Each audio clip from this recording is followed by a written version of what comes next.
Paano kapag nagkagera, tapos gutom ka na at wala ka nang makain? Eh di mamamatay ka sa gutom. Eh di kakain na lang ako kapag may gera na. Pag wala pang gera, hindi muna ako kakain. Ang pagiging pihikan sa ulam ang pinakamatinding kalaban ng mga magulang natin. Nakakatamad naman kumain ng ampalaya. Ang pait. Samantalang kami noon, nag-aagawan kami sa tutong. Naaalala ko kasi noon, sobrang pihikan ko sa ulam. Kung ano yung nandyan? Kung ano yung nandyan, yan yung hindi ko kakainin. Kung ano yung wala dyan, yun ang gusto ko. Ayaw ko niyan. Gusto ko karne. Noon pa naman, hindi naman kami mayaman. At palaging ang ulam namin, pako, labong, at saka yung ampalayang ligaw. Ampalaya na nga lang ang ulam, yung ligaw pa. Meron bang ampalayang marunong tumingin sa Google Map para hindi maligaw? So noon kapag nagtatawag yung nanay ko, tara na, kakain na, lalamig ang pagkain.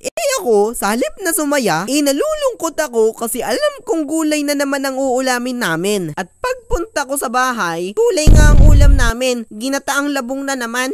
Kahapon, ginataang labong. Kaninang umaga, ginataang labong. Tapos ngayon, ginataang labong pa din. Sa mga hindi nakakalam ng labong, ito yung maliit na kawayan na mura pa, tsaka malambot pa. Imaginein mo yung kawayan na inuupuan mo, ginagawang hagdan at ginagawang panggatong, pwede mo rin palang kainin. Masarap naman ang labong, kaso nga lang, kung yun na yung paulit-ulit niyong inuulam mula pa nung nakaraang linggo, mananawa ka na talaga.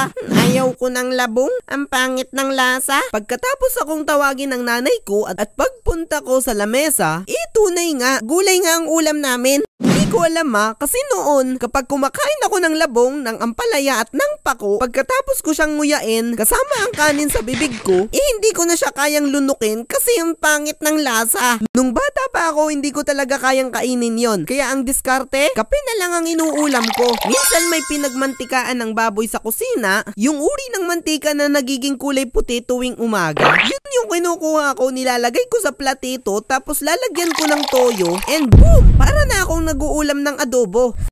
Ang sarap nito. Kahit hindi na ako mag-ulam, lagi na lang mantika at toyo ang lalagay ko sa kanin ko.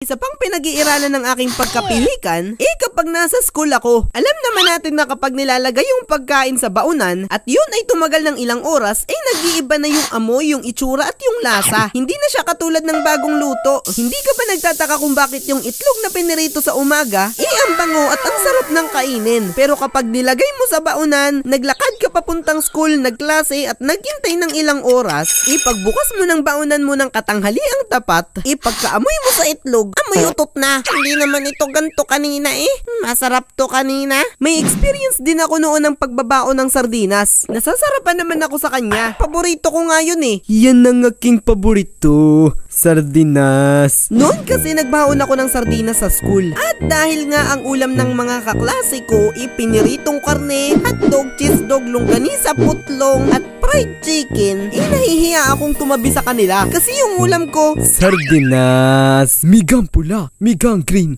Kaya ang ginagawa ko noon, pumupunta ako sa isang lugar kung saan walang tao at doon ko bubuksan ng dahan-dahan yung aking baunan. Bakit dahan-dahan?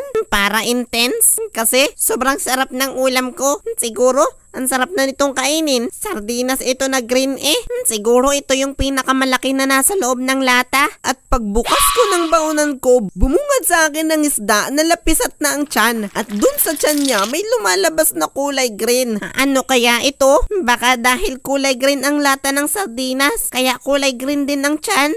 Parang ito'y ipot. Ipot yata ito ng sardinas. Baka ito'y tae Tae yata ito ng isda Kakaiba na din yung amoy niya. Parang hindi na siya kaaya-aya. So noon ang ginawa ko para hindi ako magutom, pinilit ko pa rin kainin yon habang nandidiri ako. Pinili ko na lang ulamin yung likod ng isda kasi yun yung malayo sa tiyan. Ayos pa siguro itong taas. Hindi pa mabaho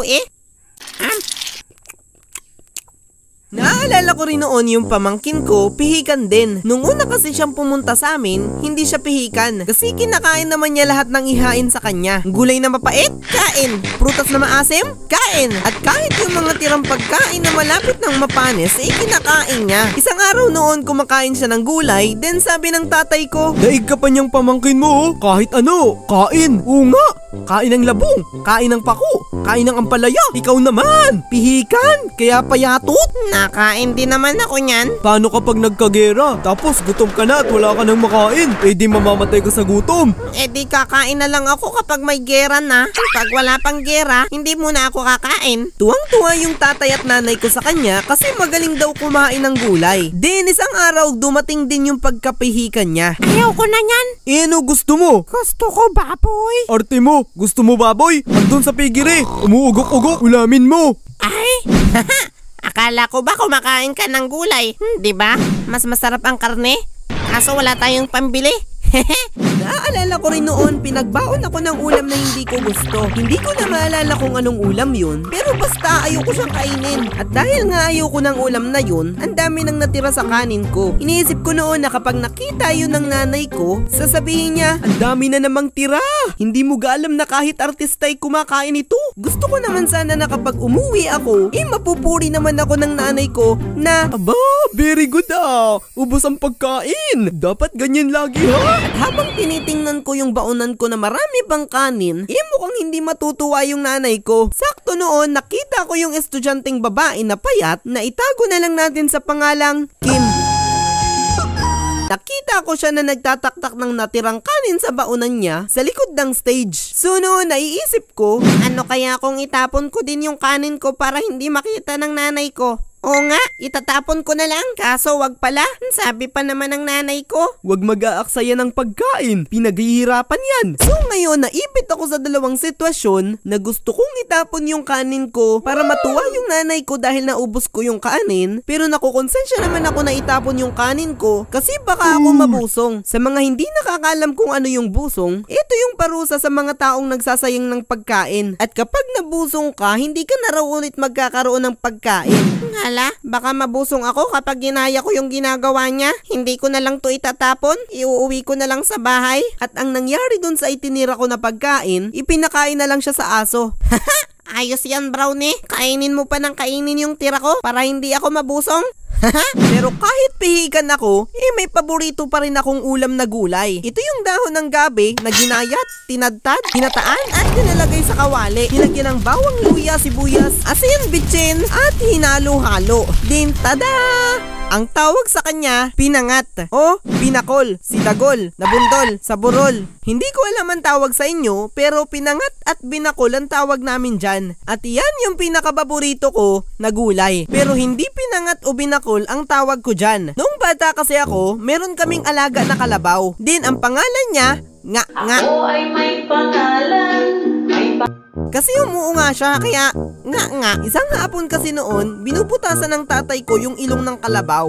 Butas naman talaga yung ilong ng kalabaw eh. Bakit pa bubutasan? Di ba may butas talaga yung ilong ng kalabaw? Para mailagay yung tali, bubutasan yung ilong niya papunta dun sa kabila at dun ilalagay yung lubid para madali siyang kontrolin. So noon, dahil nga bata pa ako, nakita ko yung kalabaw namin na sinusundot sa ilong. At iniisip ko, Aba, kinukulangutan din pala ang kalabaw? Ano kayang kulay ng kulangot nun? Siguro ang dami nun. Malaki ang kalabaw eh. din kinagabihan, sakto, ang ulam namin, pinangat. So iniisip ko noon, Ito pala yung nakukuha sa ilong ng kalabaw? Ito pala ang kulangot ni nga.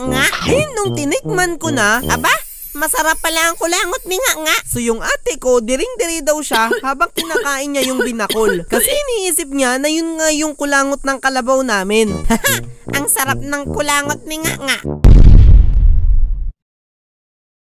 Hello mga ka-dino! Yay! Meron nga pala akong ipapakilala sa inyo. Yay! Kilala niyo ba si Jesus? Tama!